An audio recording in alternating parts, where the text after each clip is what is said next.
अस्सलाम वालेकुम। तो आज हमारा टॉपिक है ऑटोनॉमिक नर्वस सिस्टम ANS। तो हम ANS में क्या पढ़ेंगे आज, ठीक है, और ये क्यों ज़रूरी है, इसमें रिसेप्टर कौन कौन से होते हैं और ईच एंड एवरीथिंग आज हम कवर करेंगे। सबसे पहले ANS होता क्या है। अगर हम नर्वस सिस्टम की बात करें तो सबसे पहले आता है नर्वस सिस्टम। उसको हम दो में डिवाइड कर देते हैं। एक होता है सेंट्रल नर्वस सिस्टम जिसमें ब्रेन एंड स्पाइनल कॉर्ड आता है।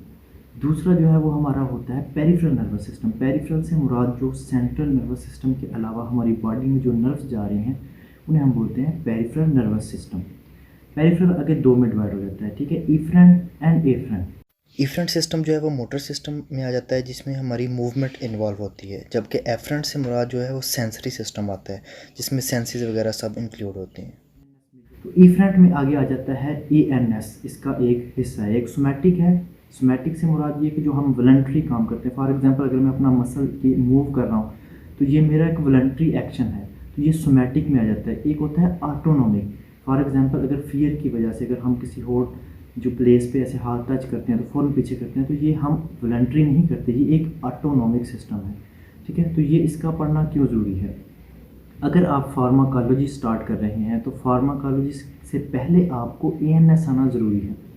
फॉर एग्ज़ाम्पल अगर आप साल्ब्यूटामोल की बात करें, अगर हम एक साल्ब्यूटामोल एक ड्रग है, हमें पता होना चाहिए कि वो कैसे एक्ट करता है, ठीक है। हमारी बॉडी के हर ऑर्गन पर रिसेप्टर्स मौजूद होते हैं जिस पे वो आके मेडिसिन अटैच होती है और अपना फर्दर मैकेनिज़्म करके एक्शन करती है। अगर हम देखें कि हमारे जो लंग्स हैं उन पे भी बीटा रिसेप्टर हैं, लेकिन जो हमारा हार्ट है उस पे भी बीटा रिसेप्टर है। दोनों पे बीटा है लेकिन दोनों में फ़र्क है, बीटा 1 और बीटा 2 का। तो इन केस अगर कोई ऐसी डिज़ीज़ है जिसमें हम चाहते हैं कि कोई ड्रग आके सिर्फ़ और सिर्फ हमारे जो लंग्स है उस पर एक्ट करे, तो हम सेलेक्टिव बीटा ब्लॉकर देते हैं। यहाँ पे साल्ब्यूटामोल ब्रोंकोडायलेटर है ये। तो इस तरह, लेकिन अगर कोई ऐसी बीमारी है जिसमें हम चाह रहे हैं कि हम उसका हार्ट रेट भी कंट्रोल करें, साथ में उसके लंग्स पे भी वो मेडिसिन एक्ट करे, तो उसके लिए हम नॉन सेलेक्टिव देते हैं। तो इसलिए अगर ANS आपका कवर है तो आपका ग्रिप होनी चाहिए ANS पे, ताकि आप फार्माकोलॉजी इजीली पढ़ सकें। अगर आप ANS अच्छी तरह नहीं पढ़ेंगे तो आप फार्माकोलॉजी सही तरह नहीं पढ़ सकते। तो ANS हम स्टार्ट करते हैं जी। तो हम अपना ऑटोनॉमिक नर्वस सिस्टम स्टार्ट करते हैं ANS, ठीक है। सबसे पहले ANS किस किस जगह पे प्रेजेंट होता है। ये ऑलमोस्ट हमारी पूरी बॉडी में प्रेजेंट होता है, जिसमें ऑल स्मूथ मसल्स आ जाते हैं, ठीक है, ऑल ग्लैंड्यूलर स्ट्रक्चर और मायोकार्डियम आ जाते हैं, ठीक है। एनाटॉमिकल डिवीजन अगर हम बात करें तो ऑटोनॉमिक नर्वस सिस्टम 3 में डिवाइड होता है, जिसमें मोस्टली हम 2 को याद रखते हैं जबकि ये 3 में डिवाइड होता है। सबसे पहला है सिंपथेटिक, ठीक है, जिसको हम फाइट एंड फ्लाइट पे कहते हैं। ये हम पढ़ेंगे कि इसको क्यों कहते हैं या इससे याद रखा जाता है। पैरासिम्पथेटिक जो है उसे रेस्ट एंड डाइजेस्ट के तौर पे याद रखा जाता है। और थर्ड वन है इंटेरिक।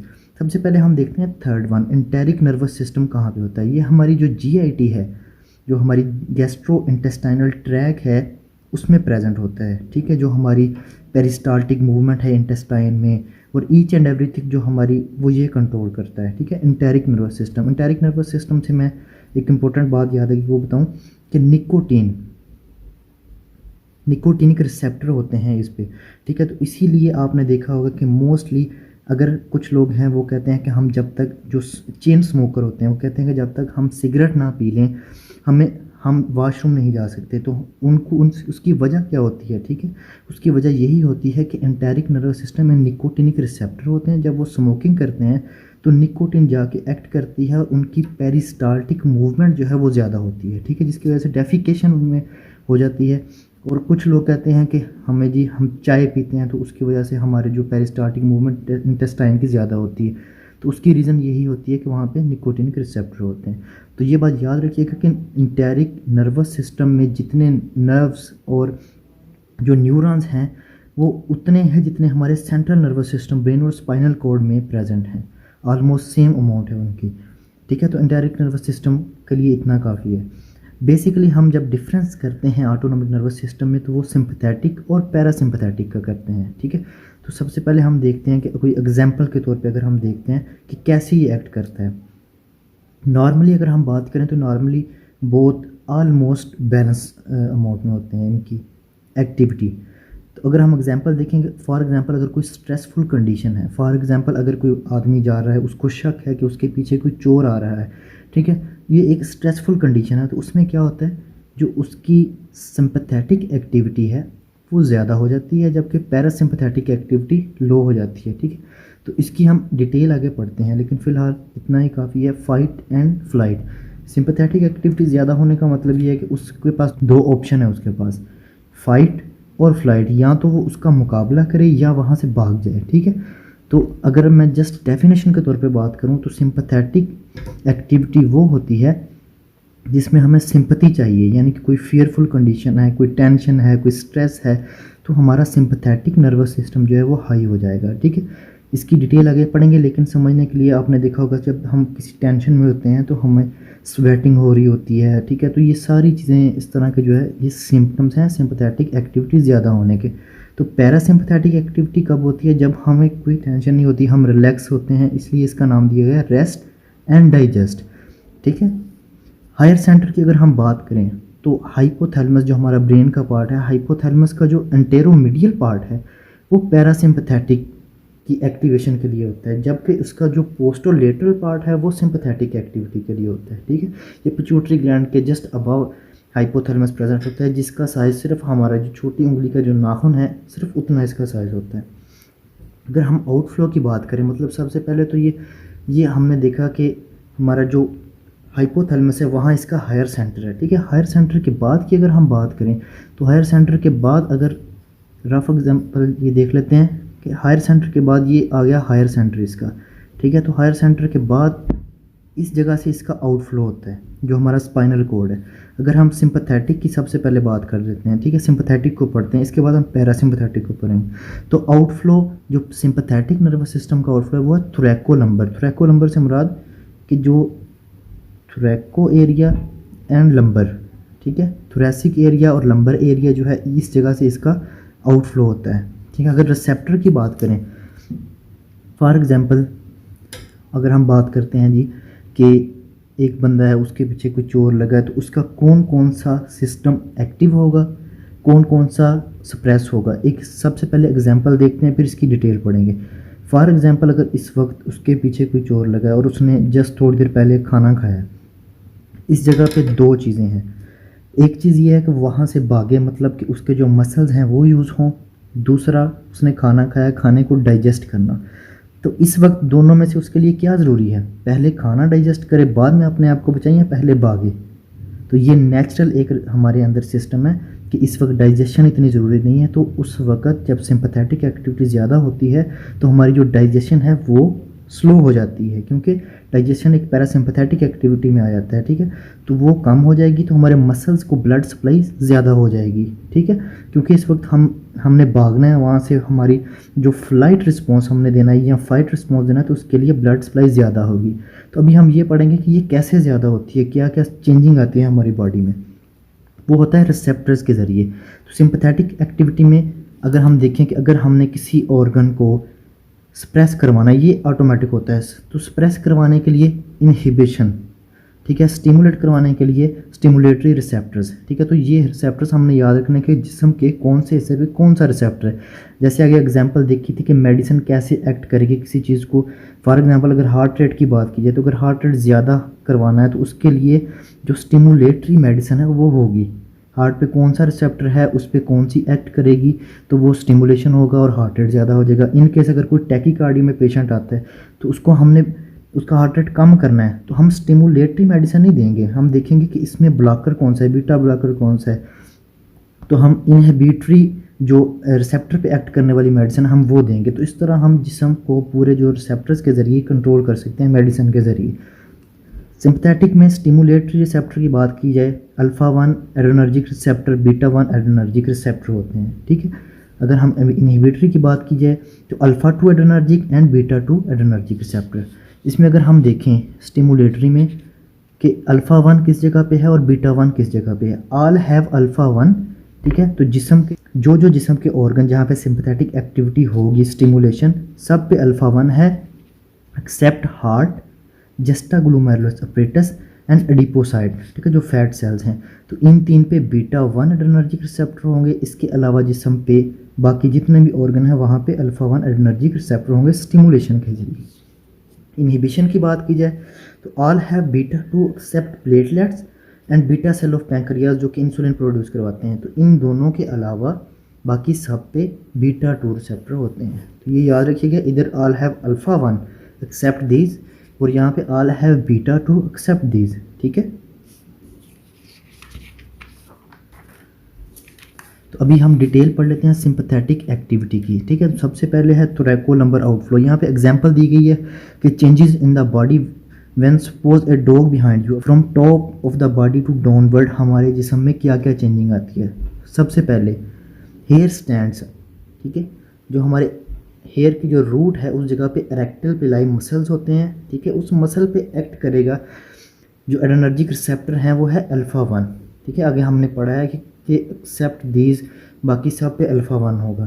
ठीक है, तो अल्फ़ा 1 रिसेप्टर की वजह से क्या होगा, जब वहाँ पे आप सिंपैथेटिक एक्टिविटी ज़्यादा होने की वजह से वहाँ पे रिसेप्टर पे एक्ट करेगा। तो ये जो हमारे मसल हैं, ये हमारे मसल जो हैं ये कॉन्ट्रैक्ट होंगे, उनके कॉन्ट्रैक्ट होने की वजह से हेयर जो हमारे हैं, आपने देखा होगा फॉर एग्जांपल अगर किसी को शॉक लगा है कार्टून में या फिल्म में, हमने मूवी में देखा है किसी को करंट लगा है, तो वो एक फेयरफुल कंडीशन है। उसके फ़ौरन बाद आपने देखा है कि जब वो उस बंदे का जो हमें अपीयरेंस दिखाते हैं तो उसमें उसके बाल खड़े होते हैं। आइज़ की अगर बात की जाए तो उसमें प्यूपल डायलेट होते हैं। ठीक है, प्यूपल डायलेट क्यों होते हैं, ये हमारे दरमियान में ये प्यूपल आ गया, इसके साइड पे ये होते हैं रेडियल मसल्स। ठीक है, तो रेडियल मसल्स पे अल्फ़ा 1 रिसेप्टर पे एक्ट करके हमारा जो कॉन्ट्रैक्शन रेडियल मसल की होगी उसकी वजह से हमारे प्यूपल डायलेट हो जाती हैं। ठीक है, हार्मोन सिक्रीशन जब होती है रिसेप्टर पे तो उसकी वजह से आगे उसमें जी प्रोटीन होती है, वो मैकेनिज्म हम फार्माकोलॉजी में पढ़ेंगे। जी स्टिमुलेटरी आगे फर्दर एक्ट करके फॉस्फोराइलेशन करवा के किस तरह कॉन्ट्रैक्शन करवाती है। ठीक है, तो ये हम फार्मा में पढ़ेंगे। उसके अलावा जो हमारे लेंस हैं, thin lens help for focus on the far vision. तो इस वक्त आपने सिर्फ इस एग्जांपल को देखते जाना है, तो उस एग्जांपल में हमें इस वक्त फोकस की ज़रूरत है, तो फोकस के लिए थिन लेंस हमें हेल्प करेंगे। ठीक है, तो उसमें क्या होता है कि सिलरी मसल जो है ये हमारे प्रेजेंट है, इस जगह पे इसका ओरिजिन है। तो जब ये कॉन्ट्रैक्शन होगी तो उसके कॉन्ट्रैक्शन से ये हमारे जो सस्पेंसरी लिगामेंट है ये आगे आ जाएंगे। उसके आगे आने से ये होता है कि ये ग्लोब्यूलर शेप में आता है, लेकिन हमें इस वक्त थिन लेंस चाहिए फोकस करने के लिए। तो यहाँ पे हम कॉन्ट्रैक्शन नहीं करवाएंगे, बीटा 2 एड्रेनर्जिक रिसेप्टर के ज़रिए हम इसे रिलैक्स करवाएंगे ताकि ये आगे ना आए इस मसल, और ये रिलैक्सेशन की वजह से थिन लेंस ही रहे ताकि हम दूर तक फोकस कर सकें। उसके अलावा अगर हम देखें प्यूपल डायलेट जो है, प्यूपल डायलेशन में एट्रोपिन यूज़ होती है। अगर हम एमरजेंसी की बात करिए, हॉस्पिटल में एमरजेंसी में एट्रोपिन ड्रग होती है। ठीक है, तो पहले ज़माने में एट्रोपिन ड्रग की बजाय एट्रोपा बेलाडोना के नाम पे एक प्लांट था, उस प्लांट में से औरतें वो उसके ड्रॉप्स निकाल के आइज में डालती, तो उसमें उससे क्या होता है, प्यूपल डायलेशन होता है। तो प्यूपल डायलेशन से क्या होता है कि ये हम एक नेचुरल प्रोसेस है, जब हम ऑर्गेज़म की हालत में होते हैं तो ये हमारी प्यूपल डायलेट हो जाती है। ठीक है, तो प्यूपल डायलेशन जो है ये एज ए अट्रैक्टिव जो है स्ट्रक्चर के तौर पे काम करता है। ठीक है, तो इसी तरह अगर हम देखें कैंडल लाइट डिनर, तो आपने कभी नहीं देखा कि फुल लाइटें जला के कोई जनाब डिनर हो रहा है। तो कैंडल लाइट डिनर इसीलिए होता है तो क्योंकि कम लाइट से प्यूपल डायलेट होते हैं, तो आइज जो हैं वो अट्रैक्टिव होती हैं। अगर हम जीआईटी की बात करें तो जीआईटी पे क्या एक्ट करेगा, जैसे कि आगे एग्जांपल में हमने देखा था कि हमें इस वक्त डाइजेशन की ज़रूरत नहीं है, इस वक्त हमें उससे फाइट और फ्लाइट की ज़रूरत है।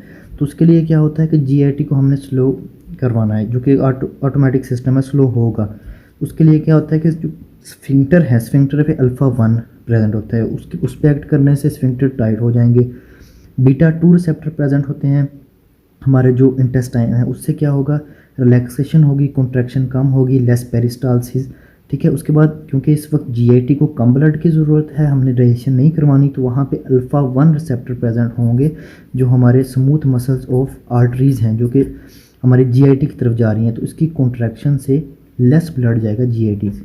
ठीक है, आल सिक्रीशन जो है वो भी लेस हो जाएगी। बीटा 2 जो हमारे ग्लैंड्स पे प्रेजेंट होता है उसकी वजह से ड्राई माउथ होगा और बाकी सिक्रीशन भी लेस हो जाएगी।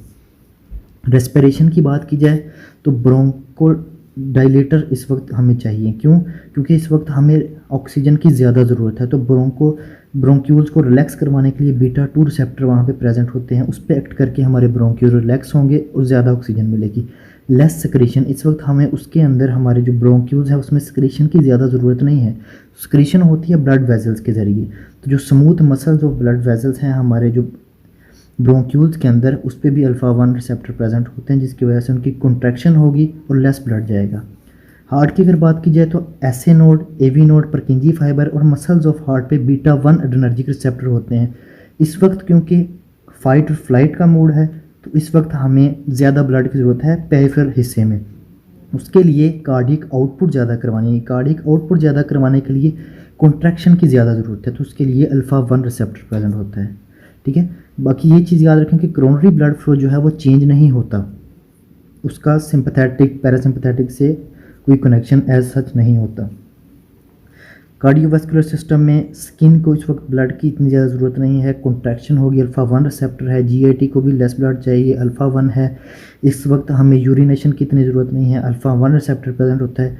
एक चीज़ यहाँ पे याद रखिएगा कि अक्सर ऐसा होता है स्ट्रेसफुल कंडीशन में कोई यूरिन पास कर देता है, तो ये एक सिंपैथेटिक एक्टिविटी नहीं है, ये कोई उसका डिसफंक्शन है जो कि एज सच पैथोलॉजिकल काउंट नहीं होता, क्योंकि ये कोई बहुत ज़्यादा परेशानी वाली बात नहीं होती। उसके बाद अगर हम देखें मसल्स को, तो इस वक्त मसल्स को ज़रूरत है, मसल को ब्लड की ज़्यादा ज़रूरत है। तो उसके लिए क्या होता है, जो हमारे पेरिफेरल स्मूथ मसल जो स्केलेटल मसल्स हैं उसमें बीटा 2 रिसेप्टर प्रेजेंट होते हैं, ताकि इनको डायलेट करवाया जाए और डायलेशन की वजह से ज़्यादा ब्लड फ्लो हमारे मसल्स को जाए। मेटाबॉलिक चेंजेस में अगर देखें तो इस वक्त हमें एनर्जी की ज़्यादा ज़रूरत है, तो ग्लाइकोजिनोलाइसिस हमारी जो है वो स्टॉप हो जाती है। ठीक है, बीटा 2 रिसेप्टर्स इनहिबिटरी रिसेप्टर है, ठीक है, ये इस पे प्रेजेंट होते हैं। ग्लाइकोजेनेसिस स्टॉप हो जाती है क्योंकि बीटा 2 रिसेप्टर है। तो ग्लाइकोजेनेसिस होती क्या है, अगर हम देखें कि हमारे अंदर जब ग्लूकोज जाती है तो ग्लूकोज जो है वो एक चेन में स्टोर होने के लिए ग्लाइकोजन की फॉर्म में हमारे लिवर में स्टोर हो जाती है। इस वक्त हमें स्टोर नहीं करनी, हमारे जिस्म में ज़रूरत है, तो ग्लाइकोजेनेसिस बोलते हैं फॉर्मेशन। तो ग्लाइकोजन की फॉर्मेशन जो है वो रुक जाती है क्योंकि इस वक्त हमें स्टोर करने की ज़रूरत नहीं है एनर्जी, तो बीटा 2 रिसेप्टर प्रेजेंट होते हैं। लाइपोलाइसिस, ठीक है, लाइपोलाइसिस होती है ताकि ज़्यादा से ज़्यादा एनर्जी है, तो उसके लिए बीटा 3 एड्रेनर्जिक रिसेप्टर जो कि बीटा 1 की मॉडिफाइड फॉर्म है। उसके बाद अगर हम बात की जाए एटीपेजिस इनहिबिट हो जाता है, ठीक है, बीटा 2 एड्रेनर्जिक रिसेप्टर इस पर प्रेजेंट होते हैं। उसके बाद अगर हम बात की जाए स्मूथ जो हमारे मसल्स होते हैं उस पर होता है मसल स्पिंडल। ठीक है, मसल स्पिंडल अब क्या काम करते हैं, मसल स्पिंडल फॉर एग्जांपल अगर मैं इस जगह पे अपना हाथ रखता हूँ या इस तरह, ये स्टडी एक जगह पे कैसे प्रेजेंट है, ये एक जगह पे कैसे प्रेजेंट है, ये ऊपर नीचे नहीं जा रहा, राइट लेफ्ट नहीं जा रहा। उसकी वजह क्या है कि हमारे हर मसल के साथ मसल स्पिंडल होते हैं जो हमारी टून को सेंस कर रहा होता है और एक जगह पे रखता है। तो इसलिए जब हम देखें कि स्ट्रेसफुल कंडीशन होती है तो वहाँ पे बीटा 2 रिसेप्टर इस पे प्रेजेंट होते हैं, जिस पे एक्ट करने की वजह से हमारी जो मसल टून है वो एक जगह पे नहीं रहती, तो इस वजह से वो ट्रेमर शुरू हो जाता है। तो आपने देखा होगा स्ट्रेसफुल कंडीशन में लेग्स के मसल या हमारे हाथ जो हैं वो इस तरह ट्रेमर कर रहे होते हैं, वो इसी वजह से होते हैं कि जो हमारा मसल स्पिंडल है मसल पर, उसमें बीटा 2 रिसेप्टर्स हैं, ठीक है, वो उसको कंट्रैक्ट उस तरह नहीं करवा रहे, रिलैक्स हो जाते हैं और ट्रेमर्स शुरू हो जाते हैं। उसके बाद अगर हम यूरोजेनिटल सिस्टम की बात की जाए, फीमेल में क्या होता है कि फीमेल का जो यूट्रस है उसमें ये एक मॉडिफाइड कह लें या एक फंक्शन कह लें, वो ये है कि जब नॉन प्रेग्नेंट यूट्रस होगा तो अल्फ़ा 1 रिसेप्टर डोमिनेंट होते हैं। ठीक है, तो नॉन प्रेग्नेंट में यूट्रस कॉन्ट्रैक्शन शुरू हो जाती है स्ट्रेसफुल कंडीशन में। और अगर हम बात करें प्रेग्नेंट की, तो प्रेग्नेंट यूट्रस जो होता है उसमें बीटा 2 रिसेप्टर डोमिनेट होते हैं और यूट्रस की कॉन्ट्रैक्शन को रोकते हैं। उसके बाद अगर हम बात करें कि इरेक्शन की, तो जो इरेक्शन इन मेल है और इन फीमेल जो सिक्रीशन है ये पैरासिम्पैथेटिक एक एक्ट है, लेकिन जो एजैकुलेशन है वो मेल में और orgasm in female it is a sympathetic. मतलब अगर हम मेल की बात करें तो मेल में क्या होता है, मेल में जो हमारा इरेक्शन फेज़ है वो पैरासिम्पैथेटिक है, जबकि जो एजैकुलेशन है वो सिंपैथेटिक है। ठीक है, तो फीमेल में इसका ऑपोजिट होता है। उसके बाद अगर हम बात करें यूरिनरी ब्लैडर की, तो यूरिनरी ब्लैडर में क्या होता है, डेट्रोजर मसल होते हैं। ठीक है, ये यूरिनरी ब्लैडर आ गया। ठीक है, ये जो मसल है डेट्रोजर मसल, ठीक है, इस पर प्रेजेंट होते हैं बीटा 2।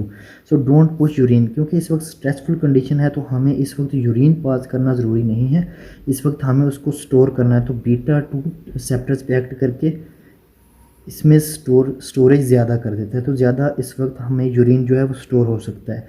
और जो स्फिंक्टर है उस पर अल्फ़ा 1 एड्रेनर्जिक रिसेप्टर होते हैं, ठीक है। 2 रिसेप्टर होते हैं, ठीक है, इंटरनल एंड एक्सटर्नल। जो इंटरनल जो है हमारा स्फिंक्टर वो हमारा इनवॉलंटरी होता है, ठीक है, और जो एक्सटर्नल स्फिंक्टर है वो वॉलंटरी होता है। तो इस वक्त जो है हमें ज़रूरत नहीं है यूरिनेशन करने की, तो अल्फ़ा 1 रिसेप्टर पे एक्ट करके इसकी कंस्ट्रक्शन करवा देंगे। जस्टाग्लोमेरुलस ऑपरेटस की अगर की बात की जाए तो इस वक्त ब्लड प्रेशर लो होने की ज़रूरत नहीं है, तो बीटा 1 पे एक्ट करके रेनन प्रोड्यूस होगा और उसकी वजह से हमारा ब्लड प्रेशर थोड़ा हाई रहेगा। अगर हम अब बात करें पैरासिम्पथेटिक नर्वस सिस्टम की, ठीक है, तो पैरासिम्पथेटिक भी उसका ऑपोजिट है। इसको पढ़ना मुश्किल इसलिए है, अगर आपको सिंपथेटिक की समझ आई है तो ये उसका ऑपोजिट है। मतलब अगर आप रेस्ट और डाइजेस्ट की हालत में हैं तो उसका सेम ऑपोजिट इसमें आ जाएगा कि आपको डाइजेशन की ज़रूरत है, इस वक्त आपको फाइट की ज़रूरत नहीं है, पेरिफेरल में ब्लड कम जाएगा, तो ईच एंड एवरीथिंग उससे ऑपोजिट आ जाएगा। इसमें रिसेप्टर जो है वो एम रिसेप्टर्स होते हैं, ठीक है। मस्करेनिक रिसेप्टर की डिटेल हम पढ़ेंगे फार्माकोलॉजी में। अभी थोड़ा सा इसका जो है वो ओवरव्यू हम देख लेते हैं। तो एम लेटर इसके लिए याद रखना है, ठीक है। आपने एम लेटर में हम देखते हैं कि ये सबसे पहले हम इसे लेबल करते हैं 1 2 3 4 5, ठीक है। तो 5 मस्करेनिक रिसेप्टर होते हैं, M1 2 3 4 एंड 5, ठीक है। तो इसमें हमने अब देखना है कि स्टिमुलेटरी कौन कौन से हैं और इनहिबिटरी कौन कौन से हैं। उसके लिए जस्ट इजी फार्मूला यही एम लेटर आपने याद रखना है। जो अबव हैं हम देखते हैं कि 2 एंड 4 जो है ये अबव साइड पे आ रहे हैं, तो 2 एंड 4 इनहिबिटरी हैं। उसके अलावा 1 3 एंड 5 ये नीचे हैं, तो ये हमारे स्टिमुलेटरी हैं। इस तरह आपने याद रखना है कि इनमें से कौन कौन से स्टिमुलेटरी हैं और इनहिबिटरी हैं, ठीक है। तो ये पैरासिम्पथेटिक में इसी तरह जहाँ जहाँ स्टिमुलेटरी की ज़रूरत होगी वहाँ पे वो वाला रिसेप्टर होगा, और जहाँ पे इनहिबिटरी की ज़रूरत होगी वहाँ पे वो वाला होता है। और इसके अलावा हम देख लेते हैं कि किस किस जगह पे एम रिसेप्टर कौन सा प्रेजेंट होता है।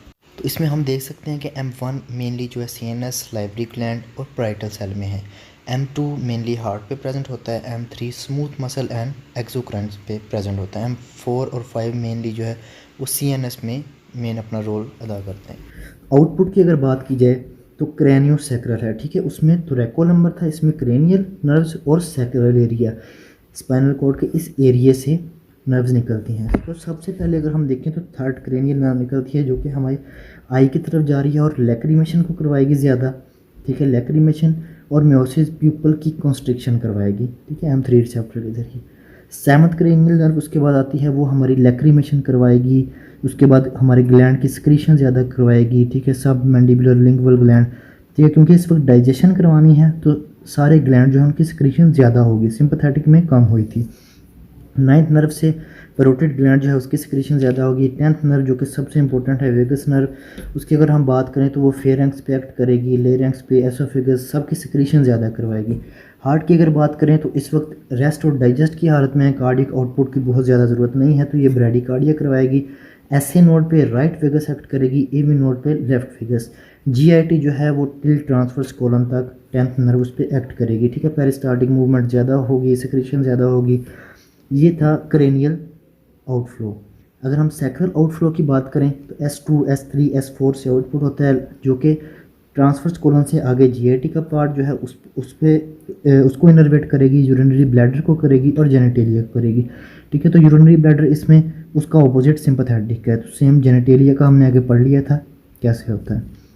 अगर इंपॉर्टेंट पॉइंट की बात की जाए तो if a person is resting are both sympathetic and parasympathetic both equally working, ठीक है। तो इसका आंसर ये है कि जो पैरासिम्पैथेटिक है वो डोमिनेंट होता है, ठीक है, लिटिल बिट डोमिनेंट होता है जब रेस्टिंग कंडीशन में होते हैं, जबकि जब स्ट्रेसफुल कंडीशन होती है तो सिंपैथेटिक ज़्यादा हो जाएगा और पैरासिम्पैथेटिक कम हो जाएगा।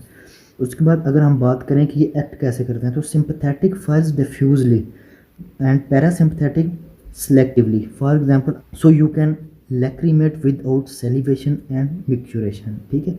lacrimation मतलब अगर आप रो रहे हैं तो उस वक्त ज़रूरी नहीं है कि आपकी सेलिवेशन भी हो और साथ में यूरिन पास करें, आप मिक्चुरेशन हो, ठीक है। लेकिन क्या होता है समटाइम्स आपने नोट किया होगा कि स्पाइसी फूड जब हम खा रहे होते हैं तो उस वक्त हमारी सेलिवेशन के साथ साथ लैक्रीमेशन भी हो रही होती है, हमारी आंखों से भी पानी निकल रहा होता है, नाक से भी, तो सेलिब्रेशन तो वैसे ही ज़रूरी है। तो उस स्पाइसी फूड की वजह से ये इस वजह से होता है कि पैरासिम्पैथेटिक सिस्टम वहाँ पे एक्ट करता है।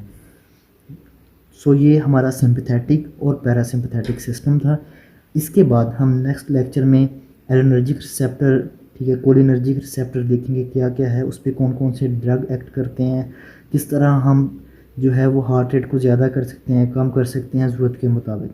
Thank you.